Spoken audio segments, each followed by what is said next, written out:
প্রিয় ছাত্রছাত্রীরা, আজকে আমি তোমাদেরকে এই ভিডিওর মাধ্যমে ক্লাস 9 এর ইতিহাস যে সমস্ত প্রশ্নগুলো দেওয়া হয়েছে দ্বিতীয় পর্যায়ক্রমিক মূল্যায়নের জন্য, অর্থাৎ সেকেন্ড সামেটিভের জন্য যে প্রশ্নগুলো দেওয়া হয়েছে স্কুল নম্বর 6 পেজ নম্বর 409, সেখানে যে প্রশ্নগুলো আছে বিভাগ ক, খ ও গ এর মধ্যে এই তিনটি বিভাগের যে সমস্ত প্রশ্নগুলো আছে সমস্ত প্রশ্নের উত্তর আমরা আলোচনা করবো আজকে এই ভিডিওর মাধ্যমে।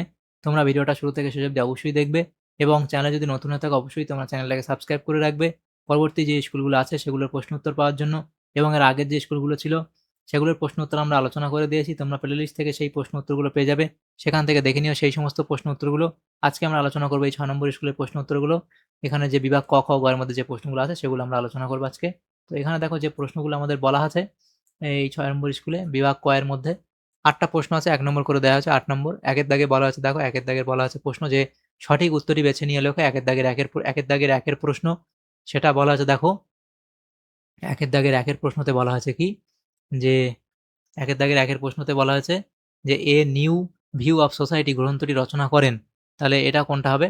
এটা হবে অপশান এ অর্থাৎ রবার্ট আওয়েন। এর পরবর্তী প্রশ্ন আফ্রিকা সম্প্রসারণ প্রশ্নে সবচেয়ে বেশি এগিয়ে ছিল, তাহলে কোনটা, এটা কে হবে? এটা হবে ইংল্যান্ড, অপশান সি অর্থাৎ ইংল্যান্ড। এর পরবর্তী প্রশ্ন কি সর্বহারাদের শৃঙ্খল ছাড়া হারানোর কিছু নেই? সর্বহারাদের শৃঙ্খল ছাড়া হারানোর কিছু নেই উক্তিটি করেন, তাহলে এটা হবে কার্ল মার্কস, অপশান এখানে বি হবে সঠিক উত্তর, কার্ল মার্কস। পরবর্তী প্রশ্ন কি কার্বনারি কথার অর্থ হলো? তাহলে কার্বনারি কথার অর্থ হলো, তাহলে কার্বনারি কথার অর্থ কি? তাহলে কার্বনারি কথার অর্থ হলো জ্বলন্ত অঙ্গারবাহী, কার্বনারি কথার অর্থ হলো জ্বলন্ত অঙ্গারবাহী।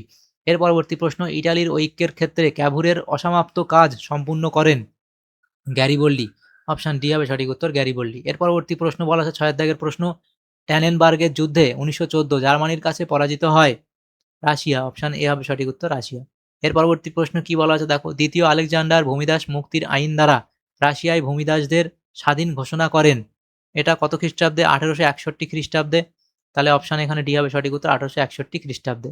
পরবর্তী প্রশ্ন নিউ ডিল এর প্রবক্তা ছিলেন, তাহলে নিউ ডিল এর প্রবক্তা ছিলেন সেটাকে, সেটা হবে রুজভেল্ট, অপশান বি হবে সঠিক উত্তর, Roosevelt.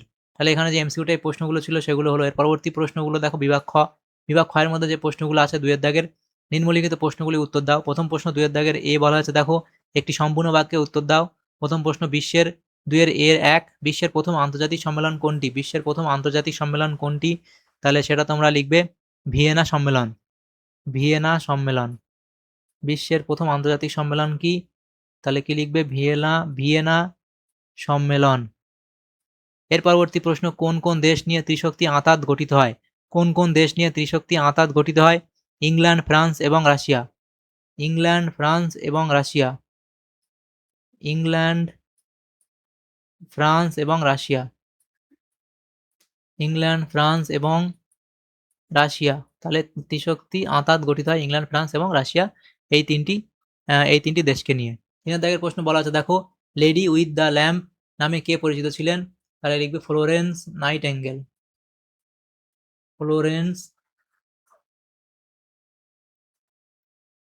Florence nightingale, Florence nightingale. এর পরবর্তী প্রশ্ন বিয়ের দাগে ঠিক বা ভুল লেখো। বিয়ের দাগে একের প্রশ্ন শিল্প বিপ্লবের হাত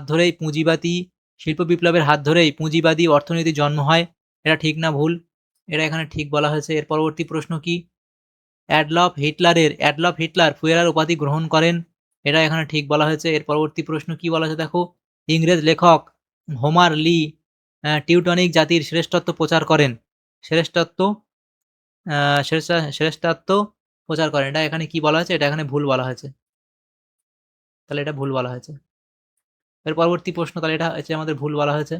সিয়ের দাগের প্রশ্ন বলা হয়েছে, দেখো নিম্নলিখিত বিবৃতিগুলির সঠিক ব্যাখ্যা নির্বাচন করো।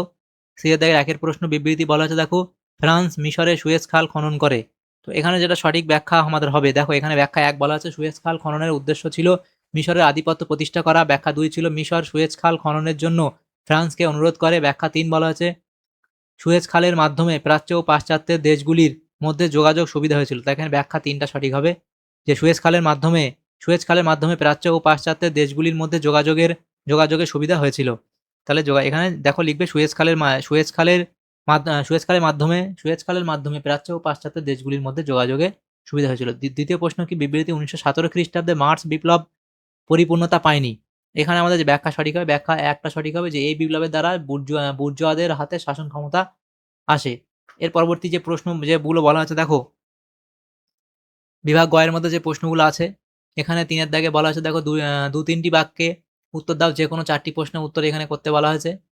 তো এখানে ৮ নম্বর দেওয়া হয়েছে, প্রথম প্রশ্ন কি, কোন সময়কে কেন মেটার্নিকের যুগ বলা হয়? দ্বিতীয় প্রশ্ন, জোলভের আইন কি?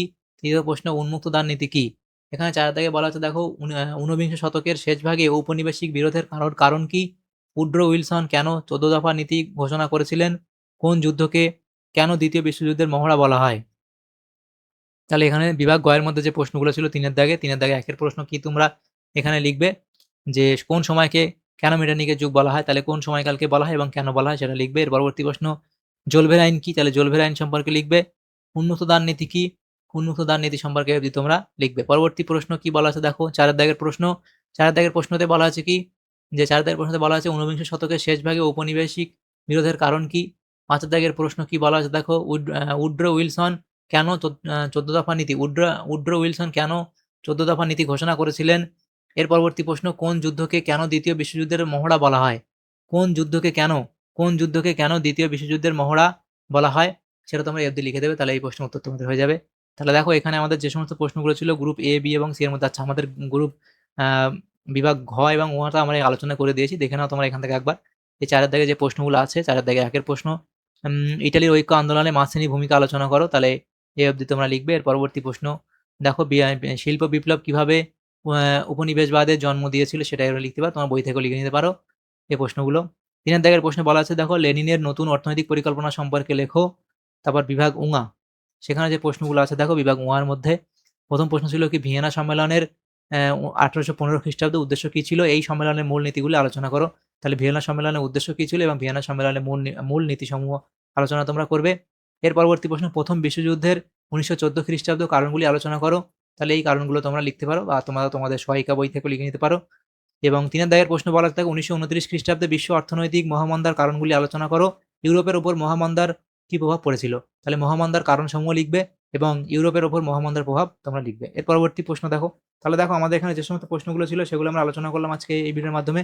বিভাগ ক, খ, আচ্ছা সমস্ত প্রশ্নের উত্তর আমরা আলোচনা করলাম আজকে এই ভিডিওর মাধ্যমে। তাহলে দেখো এখানে যে সমস্ত প্রশ্নগুলো ছিল ইতিহাসের, ক্লাস 9 এর যে প্রশ্নগুলো ছিল ইতিহাসের, দ্বিতীয় পর্যায়ক্রমিক মূল্যায়নের জন্য ৬ নম্বর স্কুলের সমস্ত প্রশ্নের উত্তর আমরা আলোচনা করলাম আজকে এই ভিডিওর মাধ্যমে। তোমাদের যদি সামান্যতম উপকার এসে থাকে ভিডিওটা অবশ্যই একটা লাইক করবে এবং বেশি, বেশি করে বন্ধুদের সাথে শেয়ার করবে। আর পরবর্তী যে স্কুলগুলো আছে সেগুলোর প্রশ্ন উত্তর পাওয়ার জন্য অবশ্যই তোমরা আমাদের চ্যানেলটাকে সাবস্ক্রাইব করে রাখবে। Thank you. Thanks for watching.